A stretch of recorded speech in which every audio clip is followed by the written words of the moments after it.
So, what is referred to as the third eye is, we always said Shiva will open his third eye and he can burn up the whole existence if he wants.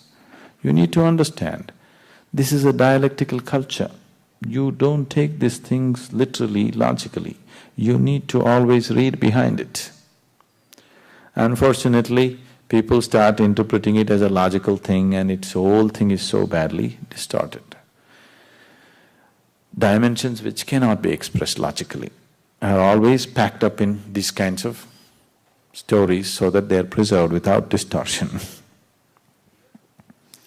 So Shiva opens his third eye and either everything burns up or he sees everything clearly.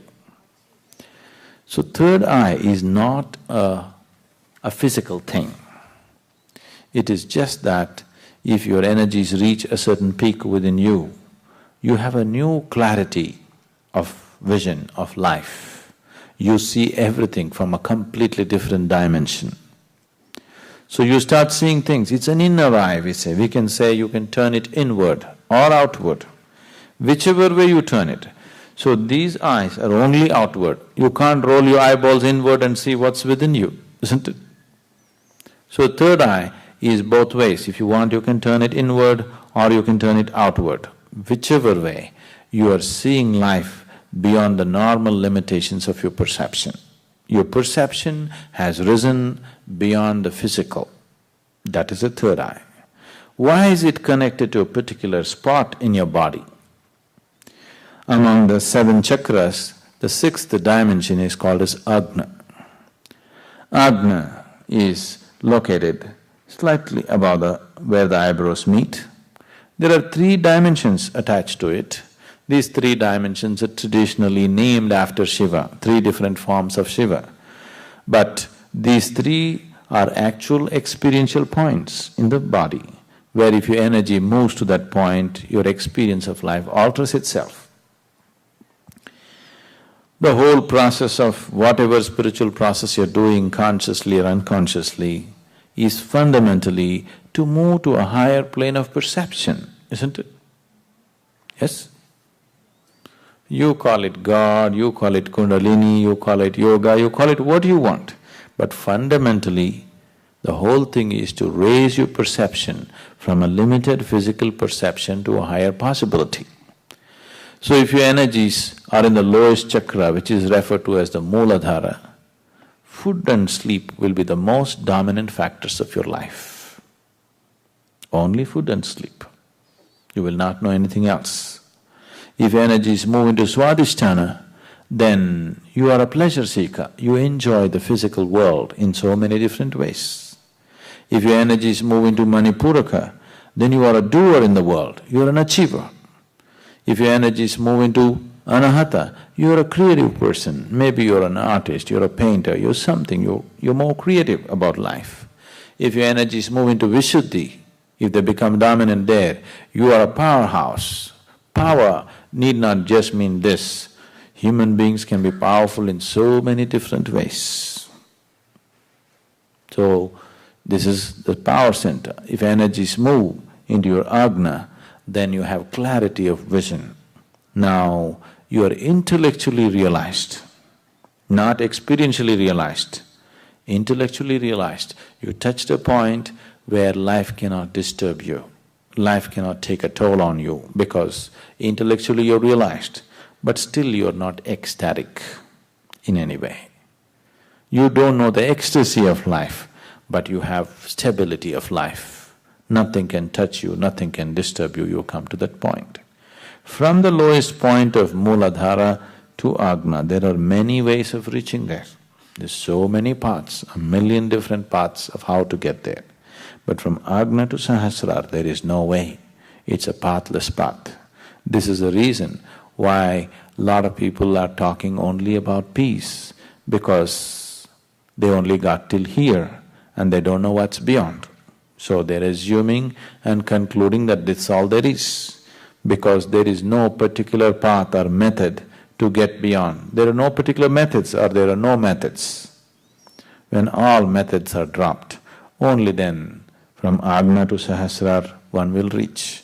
if your energies touch your sahasrara, the topmost chakra, you will become ecstatic like for no reason. Simply you're ecstatic. You don't need any external stimulus. You will see those of you who come to the Bhava Spandana, simply ecstatic. Nothing is happening. Nobody is telling you beautiful things, nor did you dinner lottery, nothing. Simply you're ecstatic, just blowing like that, because your energies have hit the Sahasrara. So from here to here, there is no journey. So when you come here, if you can turn this third eye inward, only then you see that there is no way, the only way is to jump. To jump into total emptiness, either you must be crazy or you must have absolute trust in somebody else's word. These are only two ways you can jump into nothingness, isn't it?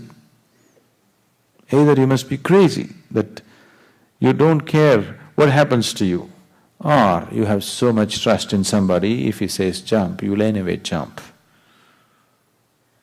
These are only two ways.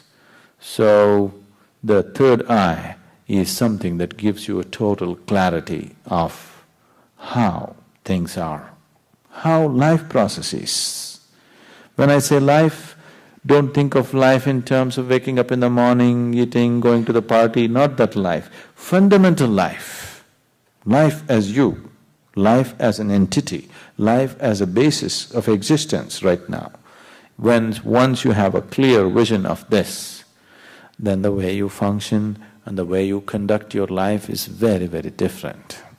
So once your third eye opens, it is not that this is going to split and open up, your perception has risen beyond the physical. You have started seeing that which is beyond the physical.